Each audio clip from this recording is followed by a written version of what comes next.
Welcome to Karman Coeducation, Strive to Excellence. So guys, this is question number 5 and yes, this is the most important question of this exercise. Star sign मैंने लगा दिया है इस पे। इस question को हम बहुत ही ध्यान से समझेंगे, बहुत इंपॉर्टेंट क्वेश्चन है एग्जाम के पॉइंट ऑफ व्यू से। आइए देखते हैं कि क्वेश्चन हमें क्या बोलता है और हमें क्या चीज इसमें प्रूफ करनी है। Check whether 6 raise to n can end with digit 0 for any natural number n। तो सबसे पहले तो गाइज हम अपने नेचुरल नंबर की बात करते हैं यहाँ पे कि नेचुरल नंबर है ये 6 रेज टू n जो है, इसमें n नेचुरल नंबर है।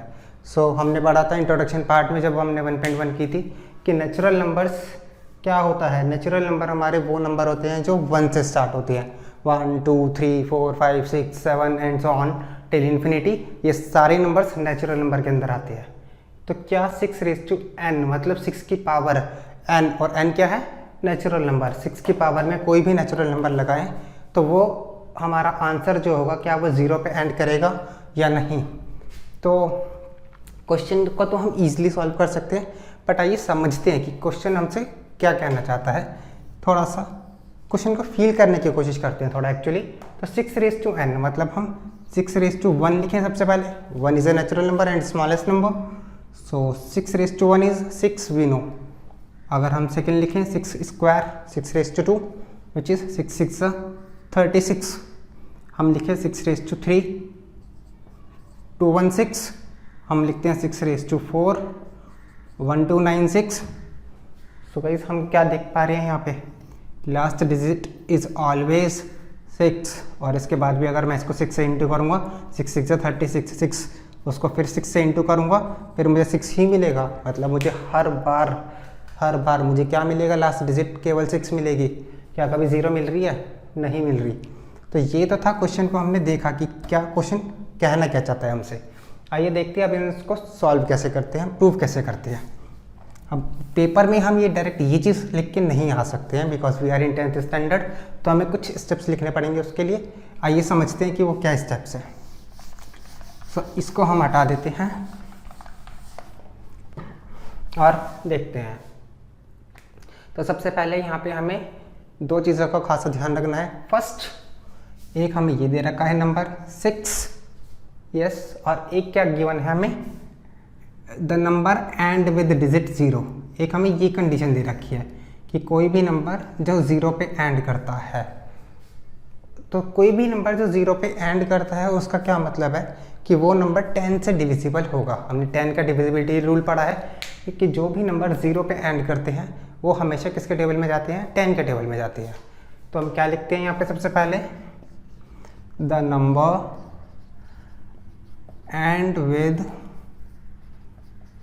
Digit 0 is always divisible by 10 and 10 के प्राइम फैक्टर्स क्या होंगे। Prime factors of 10 are 2 into 5। तो अभी तक हमने क्या किया कि जो नंबर 0 पे एंड होता है वो हमने देखा कि 10 से डिवाइड होता है, हमें पता है ये बात, और 10 के हमने प्राइम फैक्टर्स लिख दिए विच इज़ 2 एंड 5, 2 और 5 होते हैं। अब हमें गिवन है 6 रेज टू n, तो 6 के प्राइम फैक्टर्स लिखते हैं हम यहाँ पे। लिखते हैं प्राइम फैक्टर्स ऑफ 6 के प्राइम फैक्टर्स क्या होंगे guys, 2 into 3।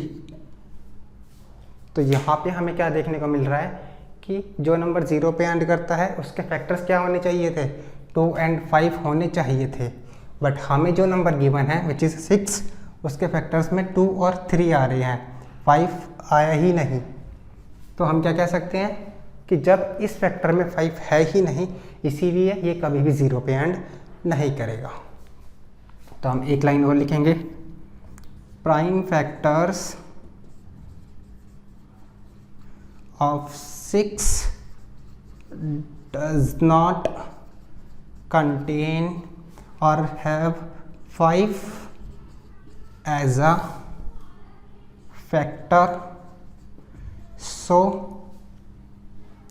6 raised to n can never end with digit 0 for any natural number n. For any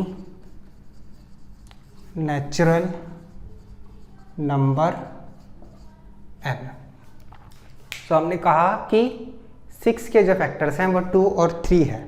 अगर 6 के फैक्टर्स में 5 भी होता तब हम बोल सकते थे कि हाँ भाई वो 0 पे एंड होगा, हमेशा होगा, क्योंकि जिस भी नंबर के फैक्टर्स में 2 और 5 दोनों आ जाएंगे वो हमेशा एंड में 0 आएगा ही आएगा। बट यहाँ पे 5 नहीं था, दैट्स वाई हमने लिख दिया कि prime factors of 6 does not contain 5 as a factor, so 6 raise to n can never end with digit 0, कभी भी 0 पे एंड नहीं होगा। अब इस क्वेश्चन में गाइस क्या क्या चेंज होके आ सकता है पेपर में, ये जो 6 रेज़ टू n है ये 6 की जगह हमें यूजुअली कई बार 4 रेज़ टू n की फॉर्म में दे देगा क्वेश्चन, 8 रेज़ टू n की फॉर्म में दे देगा क्वेश्चन, तो और क्वेश्चन सेम होगा, 6 रेज़ टू n की जगह लिख देगा 4 raise to n can end with digit 0, या 4 रेज़ टू n या 8 raise to n can end with digit 0। तो हमें काम क्या करना है, केवल वही, यहाँ पर हम 4 के फैक्टर्स लिख देंगे विच इज़ 2 इंटू 2, 8 के फैक्टर्स लिखेंगे which is 2 into 2 into 2, again हम लिख देंगे प्राइम फैक्टर्स ऑफ 4 और prime factors of 8 does not contain 5 as a common factor, और ये सेम प्रोसीजर हमारा चलेगा, बस जो भी नंबर है हमें 6 की जगह मिल जाएगा उसके फैक्टर्स उठा के लिख देंगे यहाँ पर, और फैक्टर्स निकालने हमें आते हैं। So this is the most important question guys, बहुत ध्यान से इसको समझिएगा, और आई होप कि अब आपको ये इजीली समझ में आ गया होगा। सो गाइस आइए देखते हैं 6th क्वेश्चन। 6th क्वेश्चन हमसे बोलता है explain why 7 into 11 into 13 plus 13 and 7 into 6 into 5 into 4 into 3 into 2 into 1 plus 5 are composite numbers। तो गाइस हमने इंट्रोडक्शन पार्ट में पढ़ाई था कि कंपोजिट नंबर्स क्या होते हैं, और आई होप कि आप सबको याद होगा composite numbers are those numbers which have more than 2 factors. वो नंबर्स जिनके 2 से ज्यादा फैक्टर्स होते हैं वो कंपोजिट नंबर्स हमारे कहे जाते हैं। तो अब देखते हैं, चेक करते हैं कि क्या इन नंबर्स की फैक्टर्स 2 से ज्यादा है या नहीं। सो सबसे पहले हम देखते हैं ये नंबर 7 into 11 into 13 plus 13। तो अब हम इन तीनों को मल्टीप्लाई करते हैं, फिर प्लस 13 करें और फिर उस नंबर के फैक्टर करें, तो बहुत लंबा मेथड हो जाएगा। वी नो कि हम इसे कॉमन ले सकते हैं, बीच में प्लस का साइन है, तो जस्ट टेक 13 एज कॉमन। आगे अंदर हमें क्या बचेगा, 7 into 11 into 13 कॉमन आ चुका है, that means 1 plus 1। So further we got 7 into 11 77 into 1 77 plus 1 means 78। तो गाइस हमें क्या मिला यहाँ पे 13 into 78। हमने 7 into 11 into 13 plus 13 लिखा, 13 कॉमन लिया बिकॉज 13 हमें यहाँ भी मिल रहा है और यहाँ भी मिल रहा है, तो 13 कॉमन लेने के बाद ये 7 हमने ऐसे लिखा, 11 ऐसे लिख दिया, और 13 के टेबल में 13 1 पे आता है तो 1 लिखा, फिर प्लस 13 के टेबल में 13 1 पे आता है। नाउ हमने इसको सॉल्व किया, 7 into 11 77 into 1 77 plus 1 which is 78। Further हम देख सकते हैं कि इस नंबर के जो फैक्टर्स हैं 13 भी है 78 भी है, और हम 78 को भी फर्दर फैक्टराइज कर सकते हैं इफ यू वांट। हम 78 को लिख सकते हैं 2 into 3 into 13। नाउ हमें क्लियरली दिख रहा है कि ये जो नंबर है इसके 2 से ज्यादा फैक्टर्स हो गए हैं, 2 के टेबल में भी आता है, 3 में भी, 13 में भी, 1 एंड इटसेल्फ जो सारे नंबर्स में होते ही हैं। तो हम लिख सकते हैं yes 7 into 11 into 13 plus 13 is a composite number।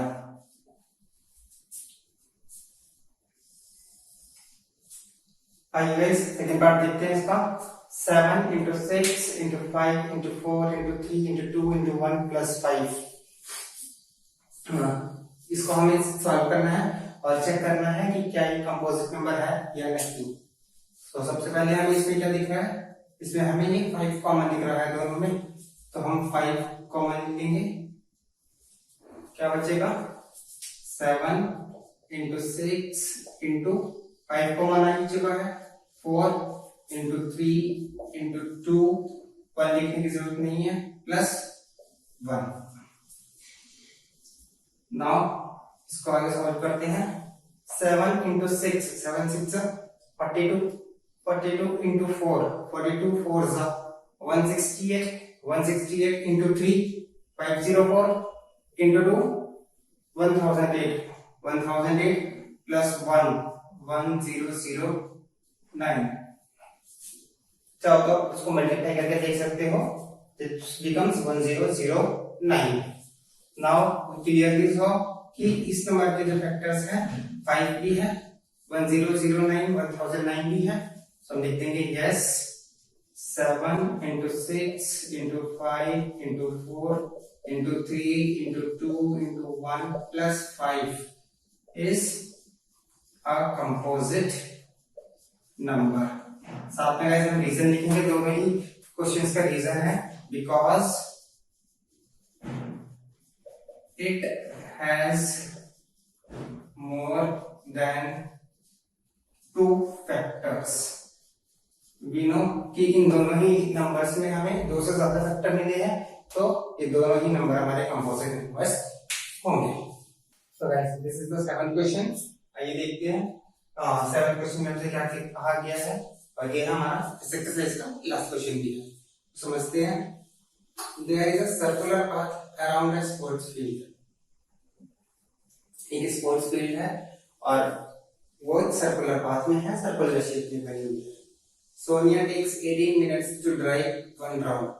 Sonia को एक कंप्लीट राउंड करने में 18 मिनट का समय लगता है, while Ravi takes 12 minutes for the same. और रवि को उसी राउंड को कंप्लीट करने में 12 मिनट का समय लगता है। They both start at the same point. दोनों एक ही पॉइंट से स्टार्ट करते हैं and at the same time, और एक ही समय पर स्टार्ट करते हैं। go in the same direction, एक ही डायरेक्शन में जाते हैं। तो हमें क्या निकालना है, after how many minutes will they meet again at starting point। वो वापस से स्टार्टिंग पॉइंट पर कब मिलेंगे।